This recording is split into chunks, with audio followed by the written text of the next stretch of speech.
right now on Close Up with The Hollywood Reporter. I could not wait to see Prometheus. And I've heard you're going to do Blade Runner sequel. Yes! Yeah. I'm going to shoot a horse. Where I put the camera? They are very big. If I could, I cut the hair of the rider. Literally, I was having nightmares. I like having that dream that I want to do that is maybe unattainable. If we capture as much of it as we can, we're fortunate. It's magic. We'll hear from the directors behind the year's most acclaimed films. Quentin Tarantino, The Hateful Eight. David O. Russell, Joy. Danny Boyle, Steve Jobs. Tom Hooper, The Danish Girl. Alejandro Gonzalez Inarritu, The Revenant. Ridley Scott, The Martian.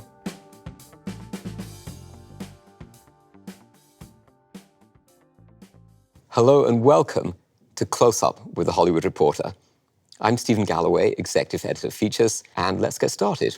So I want to ask you, what is the biggest challenge facing film today? I think there's some philosophical problems with film today, but what exactly do you mean? What do you mean by philosophical problems? You mean bad stories? No, I guess, I mean, look, I guess where I'm coming from is this, to some degree or another, is I don't know if we're giving people enough reason to leave their house and go to the movies. Now, I actually do, I'm not trying to be a broken record, I actually do think the digital production, the digital shooting, and the digital projection has a whole lot to do with that because, well, if we're just watching a DVD, I could watch that at home. I mean, frankly, I have to tell you the truth, a lot of films that 10 years ago I would have actually went out to the theaters and watched and saw, I can wait for them to get to the cable channels. I can wait for them to get to the movie channel. I can wait for them to get to Showtime Extreme or HBO. And I really feel no loss. And I'm watching them 6 or 7 months later, and I'm perfectly enjoying them. But I didn't really miss that much. I agree. I agree with you. And what you're saying is something that the other day I was talking, that I think that independent filmmaking, in a way, has transported to TV. So that TV now is the home to good independent filmmakers. There's great stories, great things. And in a way, the screens are now full of films that look like TV, just in a big screen. So there is no revelation, there's no mystery. As you said, that why I'm going to pay that. And I have an 18-year-old son who's, in a way, I learn from him what he's getting from the world. And what have you learned from him? What Quentin is saying, that to make him go to a cinema, he has to have a big reason, because almost everything he can find accessible immediately in home. You know what I mean? So there has to be a huge kind of thing, something that will. That's what he said. I need the mystery of it. I think I'm going to just say it, okay? So I think the bar is lower because there are way too many films being made. And therefore, I think there's a lot of directors who maybe there's too many in the field, and therefore, I think the general quality, I tried to flick through, I came in late last night, try to flick through on a big digital screen what there is to watch. And what there is to watch is anything significant doesn't go on there yet. What's the last great film you saw? On TV? Anywhere. Funny enough, I saw a very, very good film last night, and I can't remember her bloody name, but it was a very, very well done film about a woman who, great comedian, now actress, excellent. Oh, the Sarah Silverman movie? I haven't seen it, but I just heard about it. It's excellent. And made so all on a this big $500,000 budget. Yeah, how much? $500,000. Yes, all this big brouhaha and all these flashy movies with lots of digital effects and all that shit. This film, and when you watch a film, I'm either held immediately. It's like great writers, when you're on a page with a great writer, within half a page, you know who you're with normally, right? With a film, you know pretty well almost immediately whether you're going to stay or not. And I was right there through this. Who's the director? Sarah Silverman was absolutely excellent. Should be one of the people included in this year's nominees. Is this a great era of film, David? Fantastic. I think it's a fantastic year for film, yes. I'm very happy to be at this table with all these people. There's so but you know what, many because it's pushed the envelope, what you're saying is there's an inherent anxiety of any serious filmmaker, so what it's doing is forcing the standard. It's raising the bar. Yes. Which is good. But you just said the bar had been lowered. I did, but when you see that we had 2 years ago, a terrible year. Was it a terrible year? I can't remember. Anyway, 3 years, whatever it was. Oh, you won 2 years ago. Shit, sorry about that. But summer, there was a terrible year, like three years ago. It was really raining. It felt depressing. And I think it had an effect on any filmmaker who is serious about what he's doing. It affected things in a good way. It's pushed it up. Danny, what's the biggest problem for you facing film today? Well, I suppose we've just come off a bruising kind of experience with Steve Jobs trying to open it out much wider in America. So we've kind of failed, really, to reach that widest audience. And I think probably we all believe in that you should reach that widest audience, because this is not a club. We're bums on seats. If we're not, it's we're dead. like, it started as its origins are kind of like ordinary people at the end of a tough week. They just want to go and lose themselves in some extraordinary idea or image or creation. So I suppose that's what I'm thinking about at the moment, is how do you reach that audience? And maybe they are staying at home, watching it on their boxes. But you just took a key reason for it, though, because I've been saying this since the 80s when movie ticket prices, they were $5 forever in America, and then all of a sudden they started moving up to $6.50 and $7 and $7.25 and $7.50 and all that stuff. The key to what you're saying is this is a working man's art form. Yeah. It's not opera, it's not theater, it's not going to a big concert. It was the idea was that anybody could go and see a movie. That was one of the reasons why movies flourished in the 30s, and it's not anymore. No. We have priced them out until now it's a deal. All right. But I don't think it's just pricing out. I think you've got to keep up the standard. And when the standard, how many movies are made a year globally? Well, thousands, but not all get distributed. Just out of the United States, then, what do we make a year?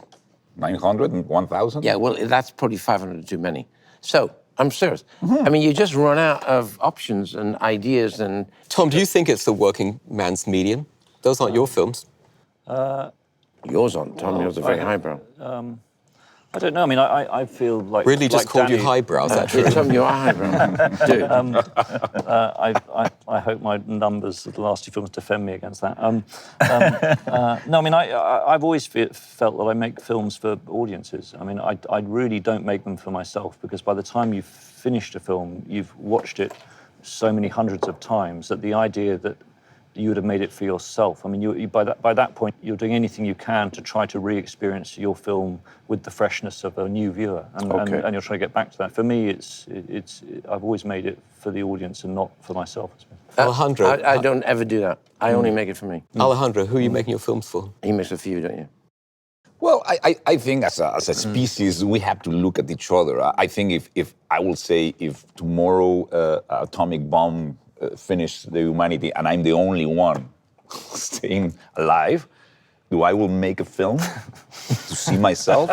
I don't think so. You know what I mean? I think the bottom line, we are made to communicate and to express. That's what film is about. It's to share, the need to share, to express. Let's say that atomic bomb goes off. You've got a time capsule. You're going to put one moment in film, in the history of film, in that time capsule for the future alien races. What moment in film would you choose? It's the bone, isn't it, in 2001? It's that cut, isn't it? From the bone to the spaceship. Maybe the best edit in history. Yeah, there you go. That says something about us. You mean if there's the last film? Absolutely. It's one film we're going to put in that time capsule. Muro's one wedding. Moment. Muro's wedding? Yes. Okay.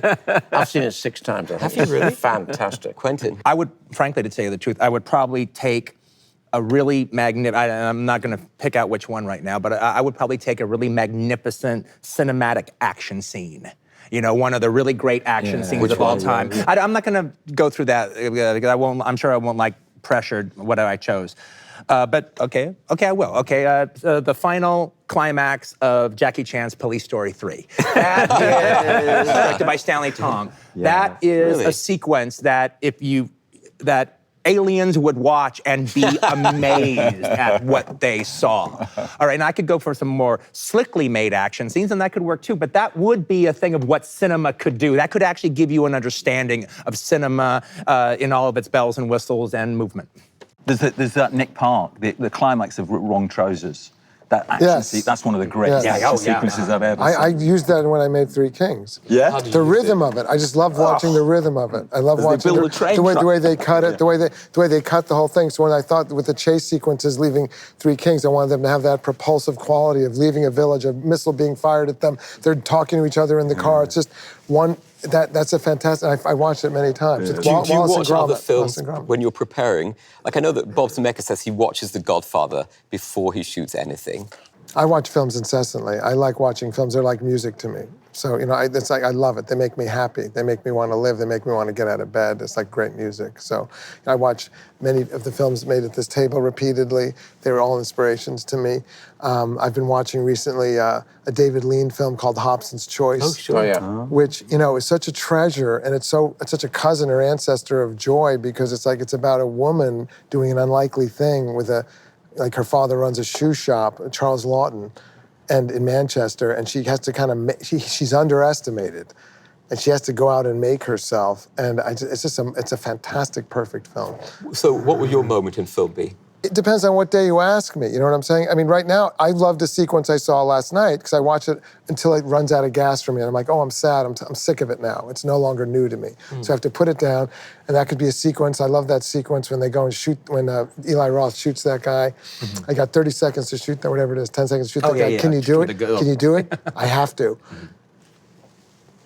Boom, bada, boom, boom, Yes. boom, boom, So that's really fun when that's fresh. Then you watch it 100 times, and you're like, it's not fresh now. Now I have to go watch something else. Alejandro, what about you? Wait, no, I'll say what it is. So Hobson's Choice. Sorry, Hobson's Choice. I would say the scene where she takes this guy. Her father says, "You're a spinster. You're done," which is a little bit like De Niro underestimating Jennifer's character. Women get underestimated. Anybody gets underestimated. There's no greater inspiration you can give somebody than to underestimate them. Some people. That's like that throws down the gauntlet to them. Do you feel you've been underestimated at times? I was thinking you had a stretch of 7 years where you had trouble making films. Yes. How do you deal with those things as a director? I feel like if you get the chance to, any artist, I think, can, it's like J.D. Salinger. He wanted to be a great writer, and he was a 25-year-old kid on Park Avenue who had a great voice. But it wasn't until he landed on D-Day and had trauma. He was in every great battle, Battle of the Bulge, the Hurtgen Forest, just eviscerating trauma. And he met Hemingway in Paris, who said to him, "I think you got a good voice, kid." And that meant everything to him. But that made him, that pain and humility. Holden Caulfield is a fractured war veteran. I never understood that with gray hair. That's why he's not just an adolescent. But there's a fractured war veteran that's in all of us that endures what we go through in life. And the more you go through the blood and guts of your life and you get humbled, which I got humbled, it's a good thing. It makes you more human. It makes you love more stories. You're more open to humanity. Whether it's a working class person running a metal garage or someone who's going to do something beautiful and sing, it's just, you got to find the grit of it. So to me, that's what that is. Cool.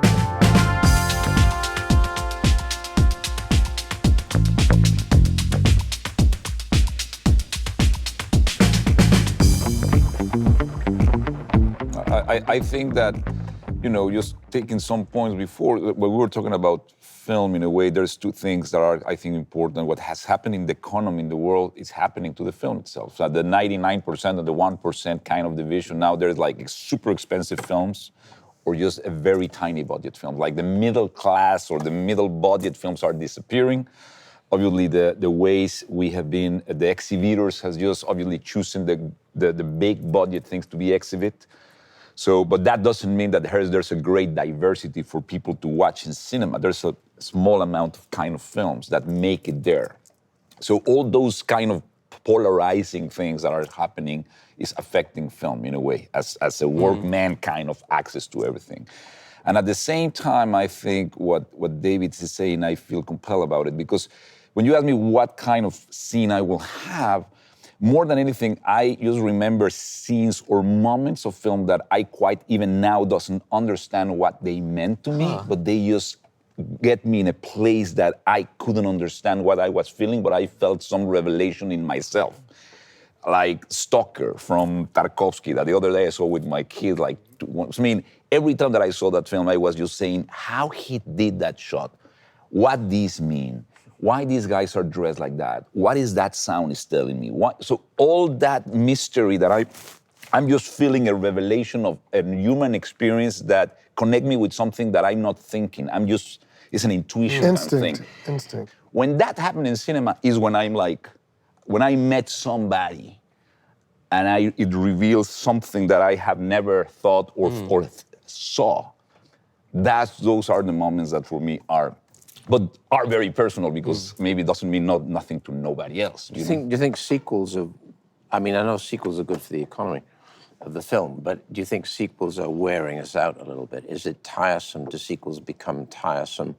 I think they do, but you can't blame a studio for wanting to do it because it's financial return, correct? Yeah, but I could not wait to see Prometheus. I couldn't wait. We were shooting in New Orleans doing Django Unchained, and the entire crew went out to a New Orleans theater to see it because it was Ridley dealing with Alien again, and that was so exciting.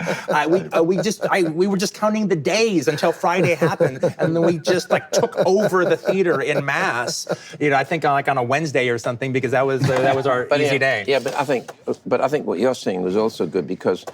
And I've heard you're going to do Blade Runner sequel. Yes. Yeah. But I think what you're saying is right. To run out of stories and ideas is entirely wrong because in the head and the capability and the sensitivity of whoever the filmmaker is. So you can make a feature film about a pen, depending on what your vision is. It's just that simple. So any story is a good story. They say, what's your plan? There is no plan. Or like that, I'm going to make a film about blue pens. The biggest single word is vision. I want to come back to the thing you said about the 99 to 1, because you've gone from making independent films to making, very expensive film. This is the Revenant. First one. It is. And last one, maybe. Okay, that's the issue. What went right, what went wrong? What went right? Well, you will have to see if something went right. The film will have to say what went right. A lot of things went right. It's just that, we have to fight for them a lot, more than I expect. And anybody of you guys, you have just gone through the horses snow. Mm-hmm. What is that about? I mean, I remember that Clint Eastwood last year when we were in that, he said, you are dealing with horses and not snow. I was offered one of those and I didn't take it. Sorry for you. And I didn't know. I have never shot a horse in my life. I have nightmares how I'm going to shoot a horse, where I put the camera. They are very big. If I hit it, I cut the hair of the rider. If I put the rider, I lose the head of these guys. I was having nightmares discussing with Chivo how we would shoot horses. Yeah. I mean, everything in the mountains, in cold weather, in all that, everybody that has been there it's extremely challenging. I'm from a tropical country. So what I'm saying is, oh my God, I'm heavy. Every problem we could have faced, and especially climate, and we were exposed 97% of the film is exteriors, and in remote locations, in incredibly bad conditions, and everything that we were expecting something to happen, it happened the other thing. So once you are negotiating with the weather, it's like a terrorist. Everything can explode in any moment. So we went through that. And we responsibly, I think all of us has to be making tough decisions.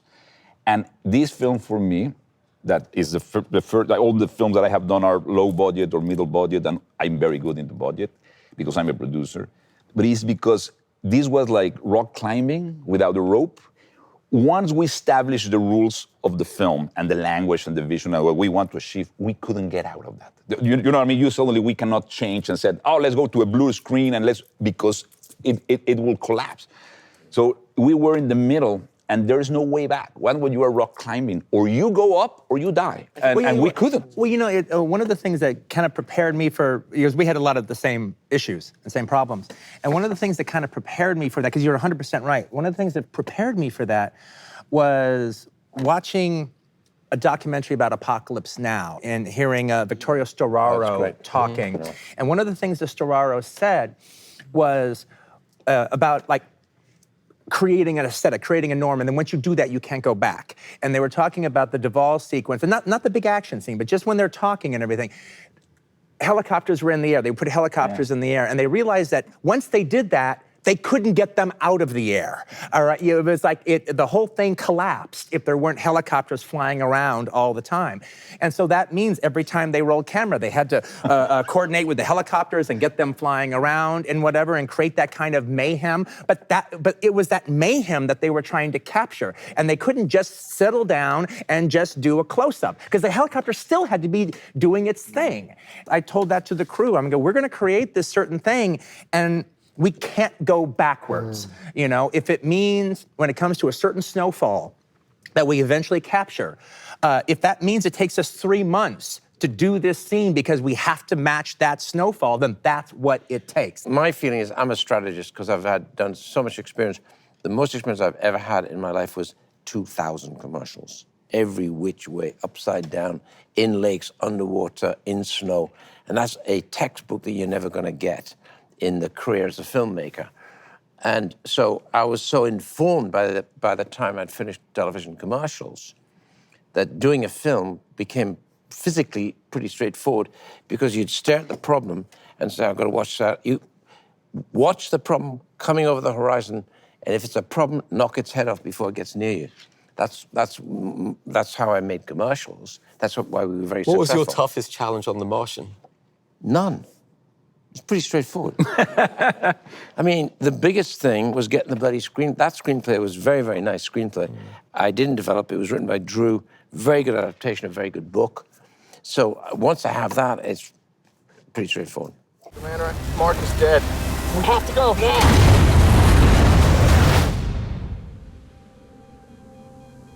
Now you can either accept that, or you can get to work. This will come as quite a shock to my crewmates, and to NASA, and to the entire world. But I'm still alive.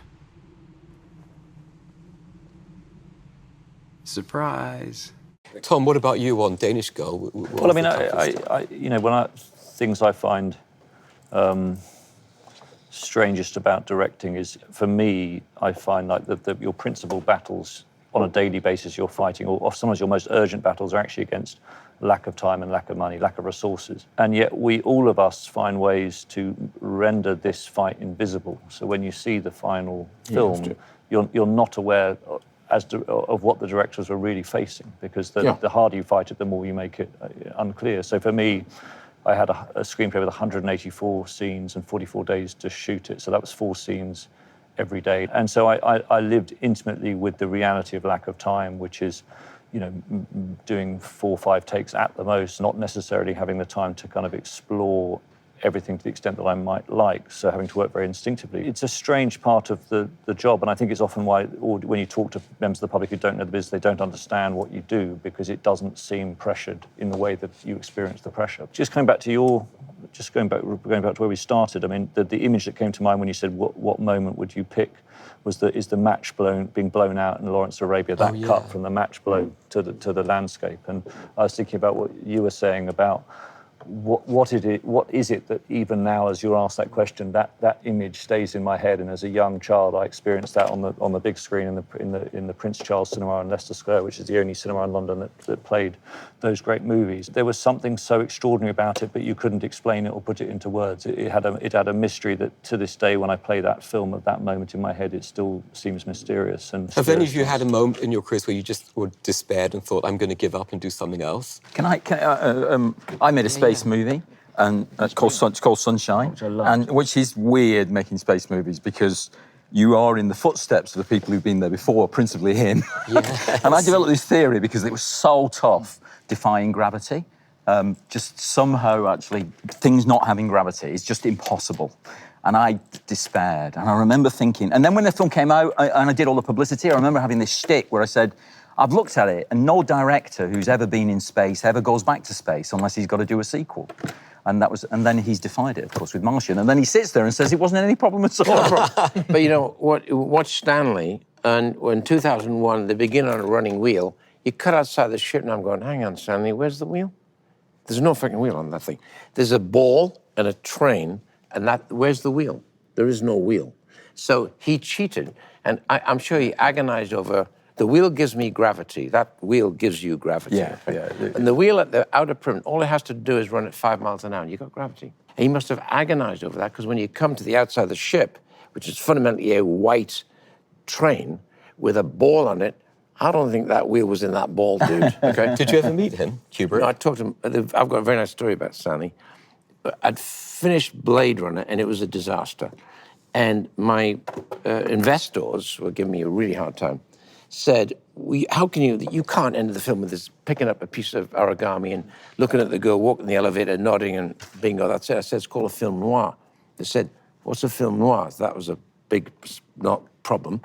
And he said, we have to test this with a uplifting ending. Why do we always want uplifting ending? Uplifting ending where they will go off into the wilderness together. So if they go off into a beautiful wilderness, why do they live in this dystopian environment? All right, I'll do it. So by then I talked to Stanley a few times. I called him up and said, listen, I know you shot the hell out of wherever it was in The Shining. I know you've got 4.5 months of helicopter stuff there because you don't like to go in the air. Can I have some of the stuff because it'll suit me fine? The next day I had 17 hours of helicopter footage from Stanley. So the end of the film in Blade Runner is that's Stanley Kubrick's footage going into... That's incredible. Yeah. But he said... You didn't know that? No, but he said, Winner, you got a vehicle? I said, yeah. What's it long? Oh, shit. Every shot I've got has got a Volkswagen in it. Then he went, oh, what did you shoot? I said, animal feed. Jolly good, when you project mine, it'll look oblong. You'll be fine. Then, a day later, he called me up and said, it's Stanley. I went, what? He said, one other thing. I know you're looking through my footage right now. If you use anything that I use, you can't have it. Got it? I went, okay, boom. That was it. That was Kubrick. Wow. Amazing. I want to go back and the to... romantic ending of that is very magical and beautiful. Yeah. And that's part of the reason I go to the cinemas, for magic. Well, and there's you like magic the even in countryside? noir. I love the magic that she's there, Sean Young, and that that's something beautiful. You should have been my producer, you son. No, but that film of Kubrick, of Blade Runner, is full of, at least that's a good example of the mystery and the revelations and the atmosphere. That it's not about story. I mean, 2001 is about what? I don't care. It's just I felt an experience that is this atmosphere and light and film and space make that. And your film is full of those moments, I think. I want to go back to the question asked, which is, you've had everyone here has had tough times in the film business. Has there been a point where you thought of giving up? But I think when you ask us all about where we see the business going, maybe He hasn't had tough times. I really haven't had tough times. We've been incredibly lucky. I mean, no, we're doing all right.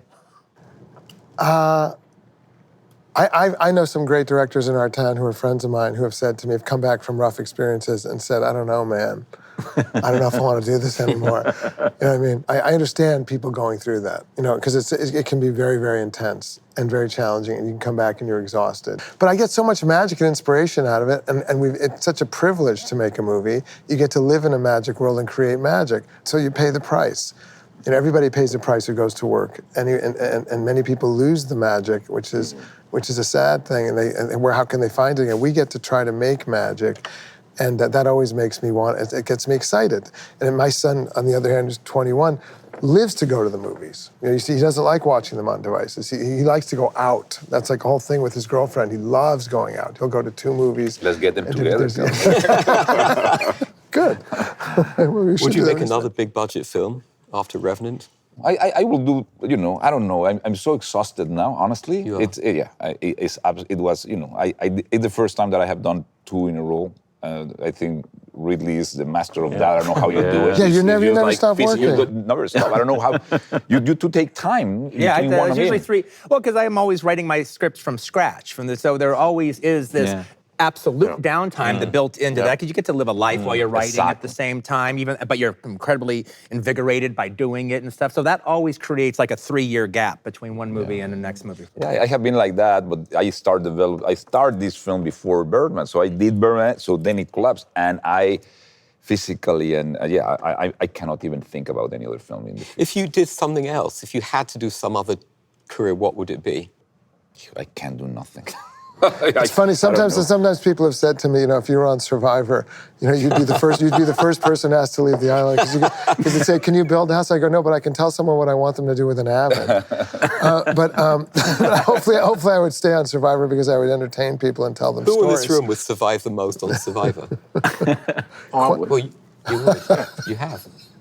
Yeah, I mean, what's it take? The physicality of doing the job. I love the physicality of the job. And you're right, we're dead lucky to be allowed to do this. But I don't think you ever lose, I mean, I never lose the fear that I'll be back as the 12-year-old who fell in love with being a feature director and not being allowed to do it. It's an incredibly hard thing to get to the place to do it. And in fact, I've always seen Ridley as the man who's mastered being able to keep making films in the most fluent way, and it's incredibly hard. So when you say to us, where's the industry going, what are your worries? I think part of it is always just the desire, the hope that you can keep making films, and the fear that somehow you can't. Ridley, one question: Do you prepare yourself to do a film? So how you maintain physically fit to get that every year, every day? I think it's my mum. His genes. My mum was 5 foot tall, and she was like the sergeant major. I don't know. But you don't have a rigorous kind of diet, exercise routine that keep you, or No, I just try and be sensible about what I eat. Bit of yoga. That's it. I like red wine. I love vodka. What can I tell you? I want to go back to if you thought of doing anything else at any point. Quentin, what about you? Well, I'm probably only going to make 10 movies, so I'm already planning on what I'm going to do. You said this, so you're going to. Are you seriously only going to do 10? That's why I'm counting them. That's why You've got 2 more left. Yeah, 2 more left. Yeah. Why? I want to stop at a certain point. I don't. But what would you do then? What I want to do basically is I want to write novels and I want to write theater and I want to direct direct theater. Well, that's how I feel about it. Same thing. I got to see how I feel when Hateful Eight is over after I get through going all around the world on it and everything. If I still have the same juice for it. But the next thing I'd like to do is do a theatrical adaptation of Hateful Eight because I actually like the idea of other actors having a chance to play my characters and see what happens from that and everything. So that's where I'm working my way into that time period where I write novels and write film pieces and film books and story novels, but in particularly theater and directing theater. Well, that's an evolution, so it's good. Yeah, that's how I look at it. Have you ever directed theatre? No, never have. Have you ever written a play? No, you know everything I've written. Yeah. Well, it was interesting. Screenplay is a play. Hateful Eight. I mean, look, Reservoir Dogs could be put on stage and has been and put on stage Hateful Eight was many done times. as a stage reading. Yeah, exactly. What did you learn from that? I learned that for the most part, I picked the right actors because the actors, for the most part, that were in that stage reading were the ones in the movie. The other thing that I learned, and this was actually a big part of my thought process, by doing it, and I don't want to get lost into a technical discussion, but by doing it in 65 millimeter and wanting it to be shown in 70, and so we're making these plans before we even shot the movie. I wouldn't be so confident with the idea of thinking about exhibition that early on if I wasn't that confident with the material. And the script reading really went a long way as far as that's concerned. I mean, in something like Inglourious Basterds and Django, you can read it as a script, and I'm very proud of it as almost as a piece of literature, not as a blueprint. But I still have to make it. There still is I have to still figure it out. It's not figured out. It's not for sure that I'm going to pull it off. There is a finding it in the course of making it. That's not the case with this. With the case of Hateful Eight, it was right there. I mean, if I had those actors and we did it in a little theater in Santa Monica Boulevard, 99 seats, it would kill. It would be terrific. If I did it at the Marte Perform, it would be great. If I did it at the Brooks Atkinson Theater, it would be great. If I shot it on 16 millimeter, it would be great. I'm not saying the movie's great. I'm just saying that I like the material. So I had a confidence in it. And so why not do it big? This here is Daisy Domergue. She's wanted dead or alive for murder. When that sun comes out, I'm taking this woman to hang. Is there anybody here committed to stopping me from doing that? Well. Looks like Minnie's haberdashery is about to get cozy for the next few days. Yes, it does. Do you have thoughts of doing something else? I would also be a writer. I was a writer before I was a filmmaker. Screenwriter? No, I wanted to write fiction. I was always a fiction writer, and that's what it was. My love. My father and mother met in the mailroom at Simon & Schuster. My mother was an Italian girl from Brooklyn, and my father a Russian immigrant son from Manhattan, and they met at Simon & Schuster. And I'm actually making a documentary about that fascinating world of these. I would also make documentaries because I find they blow my mind when they're done. They open up worlds within worlds. You go all the way back to Charles Dickens trying to collect his royalties in America. When Charles Dickens came to the United States, he was on a train. His first experience, he was on a train. He thought it was snowing or raining, but it was because so many people were spitting out the windows. Spitting was so popular with the spittoons in probably the America that you're doing in your movie. That's how disgusting. And when you would step on a carpet, it would be saturated with the spit from the tobacco spit. And there was no copyright. He couldn't collect his royalties. Anyway, so I'm doing that documentary. I've already started that, which is very fascinating to me to do that. The documentary's about the history of the world of publishing and the magic of that world and what happened to it. I always wanted to be a writer. My dad was on the sales side. He was a salesman with a sales case. And, and he would call on all the bookstores, and he knew every great bookstore in America, and he'd go walk into those bookstores. And so books were terribly enchanting to me. They were magical. They supported our household, and I wanted to write one. So I relate to that. And I wanted to cross over to the other side from the sales side. I wanted to be with the editors and the bookmakers. I wanted to be on that side. So to me, to make film is a big step out of my, to go do that. Did making Joy make you feel more like moving onto writing or more like returning to filmmaking? It's always both for me. I love writing. I always write scripts. They become around 175 pages now. They are more novelistic. They have many worlds in them. I think many good movies have many movies within them that I find as I get older. That's what I meant about it's not for sure. You still have to decipher it. You still have to break the code when you have these novels that are not scripts. Yes. And a novel allows you to go into, Jennifer's mother is into soap operas. So we shot a soap opera from the 60s to the 2000s with Susan Lucci and Maurice Bernard, who's like the Brando of soap operas. And those guys are like professional athletes. You say they do 100 scenes a day. So they're my kind of actors. Like I'd go Donna Mills, Susan Lucci, let's have a cat fight. They don't go, wait, what's my motivation? They just go bang, because they've done 100 cat fights. I was like blown away by the power of these women actors. So that might be one of the most interesting things said at the table. The power of soap opera actors. That actually is a nugget. I buy it 100%. But they blew me away, and they're tireless. Susan Lucci rehearsed a fight scene for 9 hours. This is how they do it. And she got one take to shoot it. That's how they do soaps. So there's a world within the world. This woman of Jennifer that's playing in Joy is made up of a metal garage that De Niro runs. That's for real. Half the movie's based on reality. That's a truck and bus metal garage. You say the helicopter's in the air in Apocalypse Now? This had big sides of trucks and buses smashing down with sparks and welding. I'm like, well, we gotta have that. That's the world. Too bad for the sound. Too bad for the actors. And she has a little girl with her, and it's like, kabam! And the kids like jump. Did you write the part for her? Because you've worked with her, is it 3 times now? This is the 3rd time. We have to agree and be excited about it mutually, and it has to be something we've never done before. You said to me that David Selznick, the son of immigrants, married Jennifer Jones, an all-American girl from Oklahoma, because in America, all races and all classes can meet and make whatever opportunities they can, and that is what you feel when you reach into people's homes with what you sell.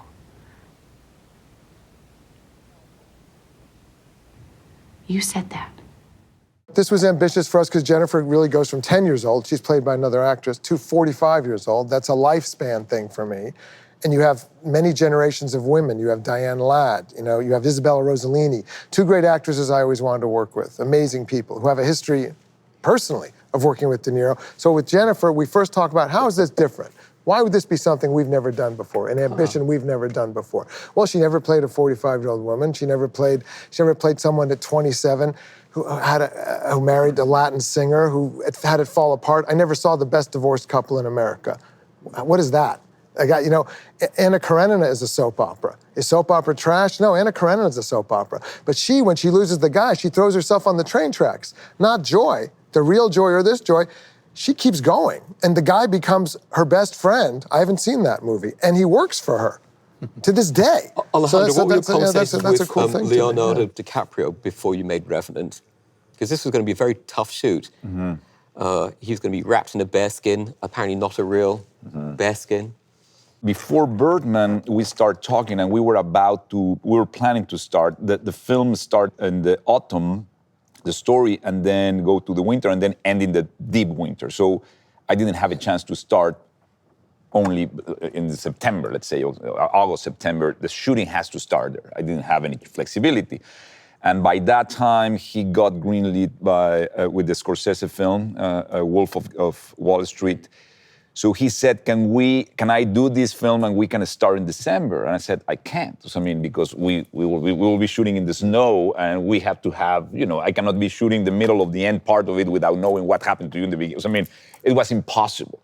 So we let it there. Then I went into co-writing Birdman and doing Birdman, which was a completely different, 29 days, completely controlled budget, all, the very comfortable in that sense kind of thing. In a theater. In a theater, you know what I mean, with all these characters. And it was easy, it was very, it was challenging as every film, but in a way, we didn't have those things. When I came then New Regency, Arnold Milchan and Brad Weston called me and said, what about this one? I said, great, let me talk. So then Leo was interested again, we start talking. And as I was mixing Birdman, we start in pre-production this one. And Leo, in a way, I remember the first time that I saw Leo, which was in What's Eating Gilbert Grape, which I think is a fantastic movie, and the way he's portrayed a very, vulnerable and fragile. There's something in Leo that I haven't seen in a long time, and I said to Leo, I would love to see you as a fragile, vulnerable.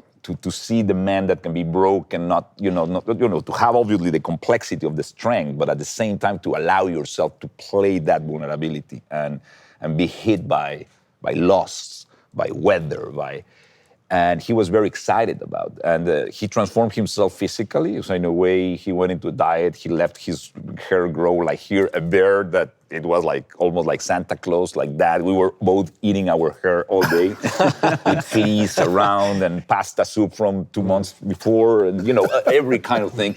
So physically, and now he's 4-year-old, and I think he's in an incredible, the most powerful state in his career. I think I was very privileged to work with him because he's not only smart, but he really is, you have worked with him. He's not afraid of Did he teach you try anything about everything, and he give everything. Oh, yeah. So did he teach you anything about acting or actors? He has done so many films. He has been 27 years making films. Working a long time. That he's a filmmaker. Yeah. What I like of Leo is that he is not just only an actor, but when he is with you, his comments come from a filmmaker point of view. He understands the film. And so it's not about ego, vanity, or me. No, so I appreciate that a lot. And in this film, differently from other films that he has done, he has almost no words, so few words. So all what he had to do was very difficult, which is to communicate and express or make you feel fear, anxiety, cold, sadness, rage. So, I mean, all those things that are easier to convey with words than with body language and the eyes. And all what he did was eyes movement and the pace, the rhythm. You can ask an actor what you want, but the tempo that has, the pace of it, even if you block 100 times, the blocking, but there's some internal rhythm in the actors that you cannot ask them that. There's a limit. And Leo has this internal rhythm that is just like a machine, like something that is blending things. And I was very impressed by that. My son. The proper thing to do would be to finish him off quick. He's to be cared for as long as necessary. I understand. Get away! Help!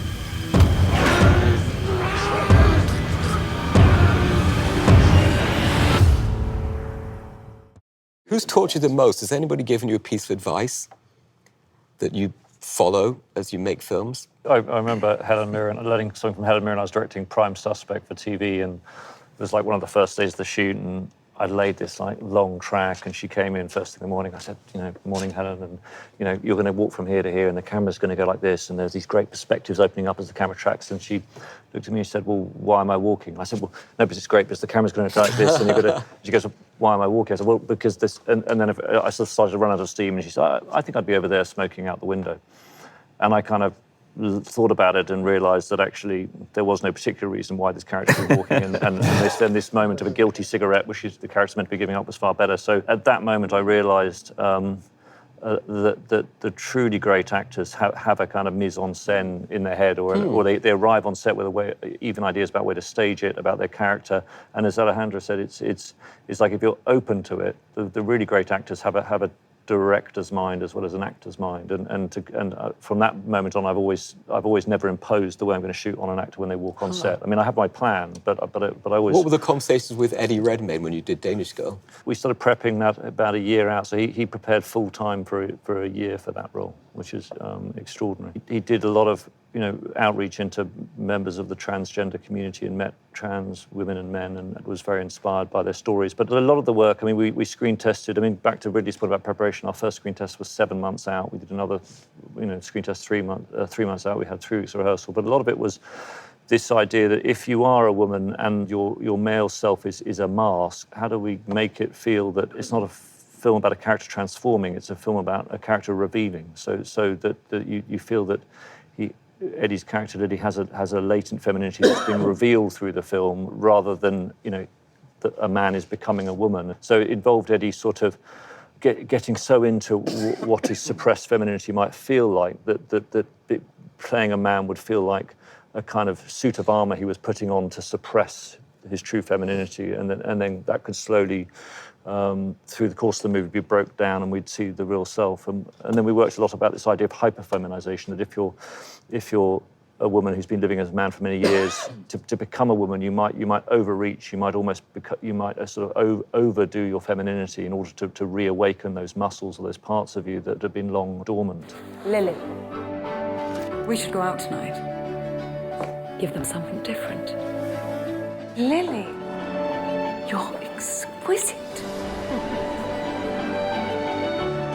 You're different from most girls. I feel I'd need to ask your permission before I kissed you.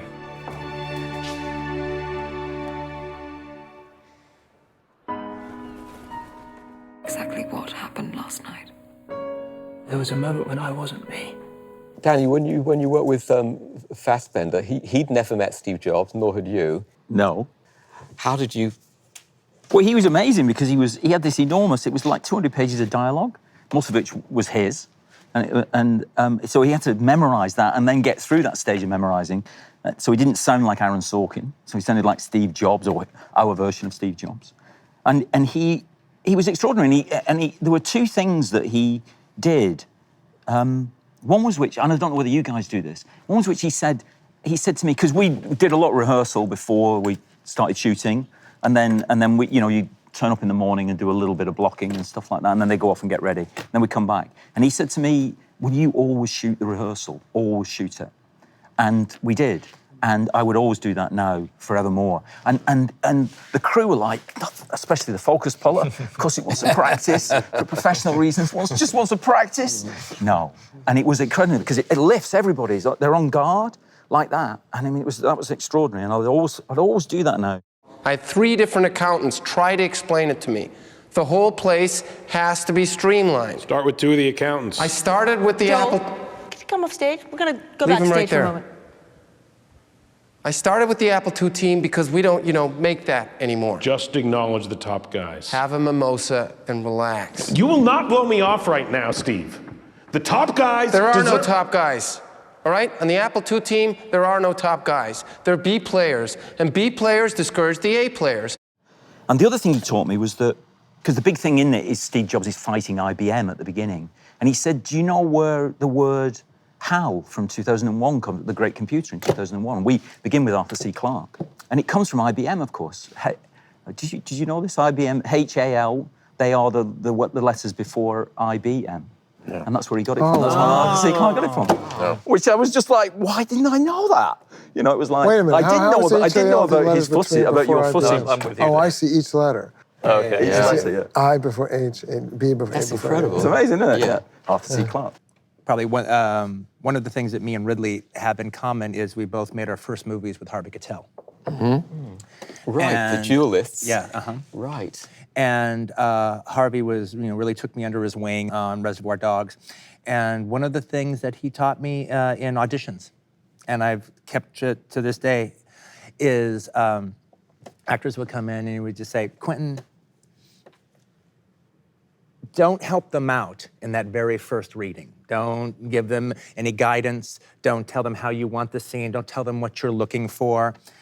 They've had the material themselves, and they've come up with their own thing. Yeah. You will never, ever see what there was in their head the very first time unless you let them do it. An adjustment is the easiest thing in the world to give. And you're the director, they'll do whatever you say, but let them do their first shot at it, what they came up with. And I've held on to that for 21 years, I guess. It's true, I never rehearse, ever. I know what I'm gonna do, I block it, they come in. I learned over the years, you can do one or two things. You can start off by saying, what should we do? And you're still talking at 1 o'clock and you haven't turned over yet. Or I know exactly what I'm gonna do. And I walk in, because I storyboard everything from scratch right through. And so I've shot it on paper before I get there. Actors will say, but you're leaving no room for me. And I've done every which way. I've had two very good actors saying, how about we have a go this way? I say, fine, ready? Action. And the time it takes to talk all they about end up it, doing is talking, standing, facing each other in the middle of the bloody room. Yeah. And there's a pause, they cut, long pause, then turned to me and said, that was really boring, wasn't it? I said, that's terrible, really boring, dude. And so you got to have the plan. If you got the plan, I tend to go, right, I got an idea. And they usually go, because I try and turn it into a big team effort. And when I'm talking to an actor, actress about will we work together or not, I talk about everything but the bloody screenplay. Because I want to just know who you are. I don't, and Harvey's absolutely right. Don't tell them what you want. I want to see how you tick, dude. But so you have changed as a director, because I think when you began, you didn't have that ease with actors. Terrible. Or with crews. Do you want a quick anecdote? Yeah. Okay, quick anecdote. Zed Carr's into Softly Softly. Somehow that Two British television shows. 16 years they were. And there was one guy in there who looked like Broderick Crawford, his name was Stratford Jones. Yeah. I can say he was scary, absolutely scary. Yeah. And I somehow got in early on as a director from being in art department BBC to they gave me a shot. David Rose, God bless him, said, I'm going to give you the second show in on Softly Softly, dude. This is live, with 13 million people sitting there watching. So you got a full day rehearsal, then you're on that night and somebody on the set is going, and all the actors stand there looking terrified, okay? The week prior to that, you've got a week's rehearsal in some terrible church hall with sets laid out on the ground with tape and tables and a cup, and PAs running around with stopwatches saying, cue darling, cue darling. Stratford's moving from 16 years playing this guy Barlow to Softly Softly, still Barlow. So I'm sitting there one day and I think it's time for a character change. So I walked in and I'm meeting Stratford Jones for the first time, sat down, cup of tea, cigarettes, how you doing? I'm doing fine, scary then. I said, in short, I said, isn't it time for us to consider a change of identity and character for you? David Rose arrived within about 8 minutes, and I was that far from getting fired on the spot. And because I thought I was being enthusiastic and say, let's change your character. The last thing you want to do is change his character. So that was one of the first big lessons. Do you have any regrets? About what? Professionally? Nothing. Way you've behaved, choices you've made? No choice. No, I kind of like what I've done, actually. And you have to. You've got to know what you put out. I've got no regrets. You may be able to tell me. I should have regretted. So I did this little kids film, family film. I'm very, very proud of it, called Millions. And it's a beautiful little film about a boy and his mom. And there was a music at the end of it, and I'm a big Clash fan, and I all worked out it was going to have this Hitsville UK, it's called, one of the great Clash songs. It was going to be at the end of the movie, and I was persuaded out of it by one of these music supervisor people, who pick tracks. He persuaded me out of it to do something else. And Exactly. Like when you said it, that's the only thing I could think about. What about you, Alejandro? Regrets of guilt feelings? Or, guilt or something you didn't do you wish you had done or anything? Yes, Catholicism, sure. I'm going from a Catholic background, so yeah, guilt is a big part of it. Absolutely. Well, I think that sometimes I will have loved to make decisions earlier than later, meaning that sometimes I have learned that when something is not working in a set, it will get worse. And sometimes I delay those decisions, sometimes because I want to be hopeful or I want to give a chance or I'm hiding myself, attending other priorities. And when I let those things go, then it back bad. I mean, it came worst.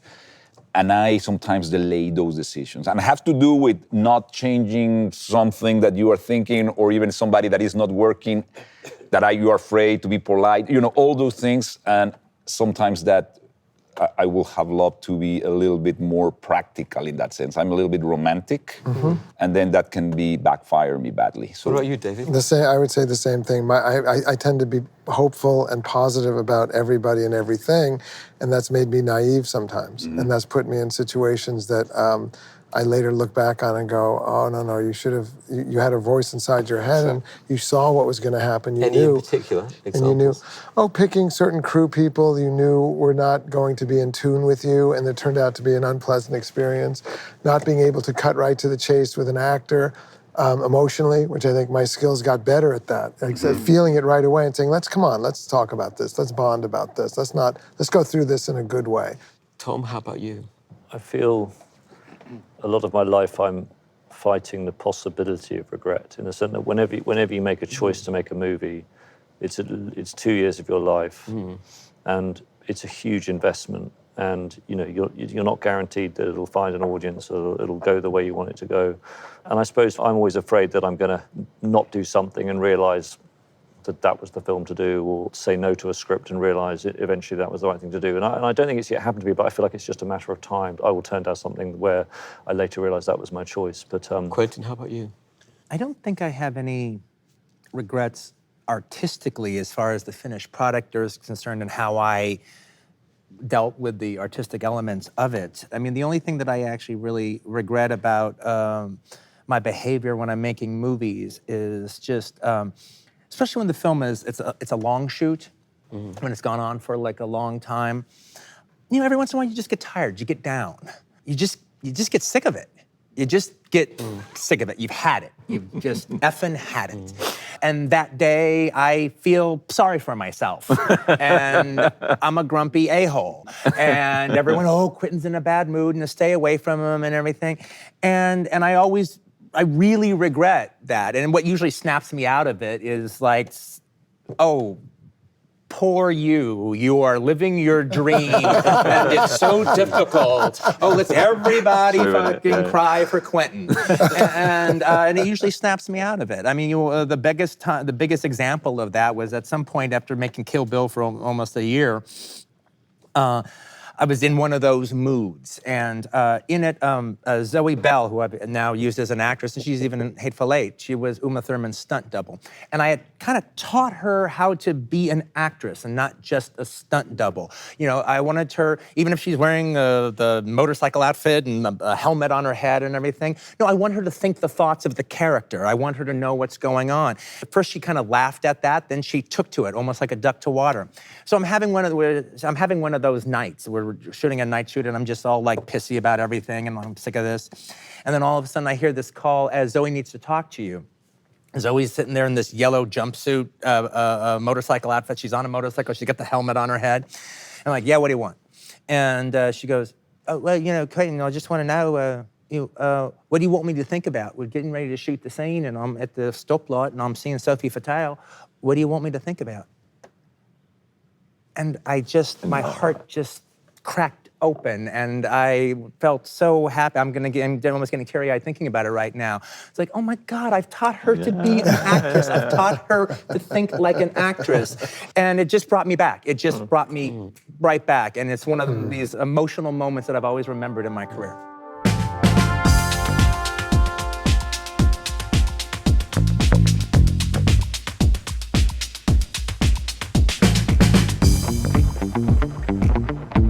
Before we wrap up, just a couple more questions. Is there a dream project you'd love to make that you've never had the chance to? Yes. Oh. Yeah, but then hopefully you're going to do that in Which the future. one is it? The future, I don't want to say, but there's big things I've been working on and writing. It's a good idea. Somebody will stop you. I'm gonna go make it. I'm gonna make it. But I mean, there's always, there's things that it's good to have dreams that you want to do. What I don't like, what I don't like is when you don't. I like having that dream that I want to do that is maybe unattainable. And in some sense, I think everybody at this table has something in our minds that we write or think that is unattainable. It's magic. And if we capture as much of it as we can, we're fortunate. But I like having an unattainable thing that's exciting to me. Yeah. One very last question. I don't know if you all saw that Japanese film, Afterlife. No. The idea of it is you go to the sort of way station between life and heaven or wherever, and you're allowed to take one memory with you. One memory of working on a film, one memory of a scene you've done. What would the memory be? Wow. Whoa. Long pause. Ask the easy questions. The closest now for me was that the way we shot The Revenant was like, contrary, completely different what Ridley was saying. We were rehearsing everything because we were shooting in very remote locations. And we did do, it was like 2 hours travel. All the, there was a huge action scene, an attack. So we were rehearsing for weeks, every bit, because it was this long shot. It was really unnerving, and everything from the focus puller to the movement of the camera to a guy looking to camera to, all the special effect that was dangerous that we have to figure out another, all those hundreds of decisions in a thing like that. And there was a moment that these guys are jumping into the boat. It's hard to pick. I'm deciding between three moments right now. There was the day on Silver Linings Playbook where the sort of climax of the film where the braciole is being cooked and everybody's in the house. And it felt like I was living in that house with that family, with Bradley Cooper and Robert De Niro and Jennifer. And she comes in and takes over the movie and with every actor there. That was a wonderful day. Two others are musical. An American Hustle, singing Delilah with Christian Bale and Jeremy Renner, and it just had such a wave of beauty about it. And Bradley and Amy dancing to Donna Summer's, it felt like a wave of cinema to me that just was like propulsive all the way through her screaming in the bathroom. And in Joy, there's singing in the snow. That's the magic moment. Danny, what about you? We shot a scene in 28 Days Later that we never used, where they were driving around in a taxi cab through post-apocalyptic, zombie-eyed Britain, and they sang Hotel Yoba, the White Stripes song. So it would be that. We never used it in the movie, but I'd remember that. I always wanted to do a musical. That's why. Tom, your moment, this is for eternity. In case you're missing the pressure, Tom. As I'm back here in America, there was a moment on shooting John Adams when the Continental Congress had to give the vote about whether to go to war with the British. And it was one of those strange moments where one felt the import of the moment for the country rather than you were shooting a bunch of actors putting their hands up. There was something there when I kind of forgot the theatre of it and felt very connected to that decision and its implications. Ridley? Was a terrible false start on a film called Gladiator. And we had no script, fundamentally, for the whole first act. And I was shooting the German front and the Roman army, where we built the trenches and all that stuff, about 5 miles east of Gatwick Airport. Oh, wow. And, you don't have to go to Everest to shoot Everest, So, and I had the whole German army standing on the left, all a bunch of Scottish. They were all Scottish barbarians. They weren't German, they were Scottish. And the Roman army on the right, and I go on the trail in the morning, and Russell and I look at each other. There's no dialogue. There's no dialogue. So I said, we said, so what are you going to do? He said, what am I going to say when I walk out on those Bofors guns? I said, you could say, looks like snow. He said, what kind of line is that? I said, just say it looks like snow. What do you want, a soliloquy? This is where Russell and I started to really get to know each other. And, I said, before we do that, I want to walk down the middle of the valley, you and I, the army over here and Black Forest over there. And there's going to be a twig here where there's going to be a bird on this twig. This is what's a great actor also. Bird on a twig. And you're going to ponder on that bird. And I'm going to start the film on that bird. Then I'm going to go to you. Then he's going to turn and look at the forest, and there's something very ominous about that black forest. And then we're going to start the movie, okay? He said, all right, that's how we began.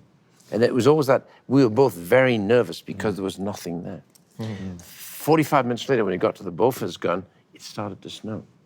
Magic. Wow. So it was a good omen. Quentin. He just looked at me and went, did you do that? I said, yeah, of course. What memory you'd like to take with you?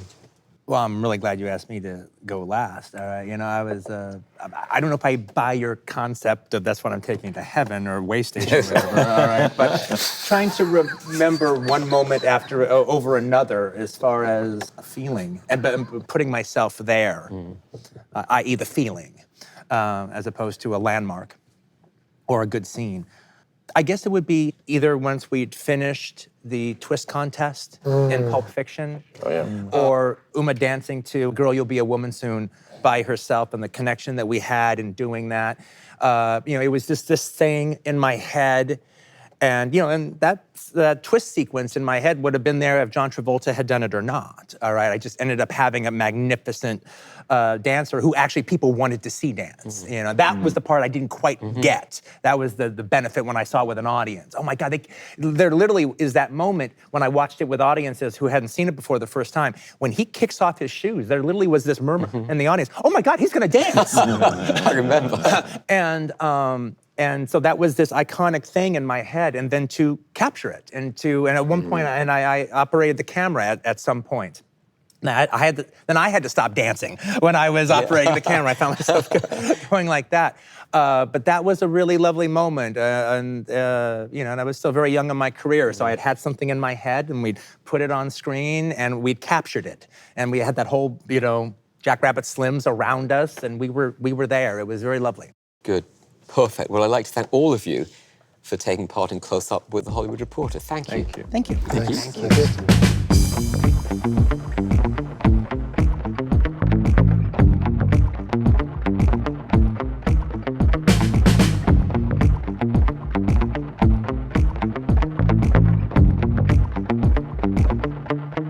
you.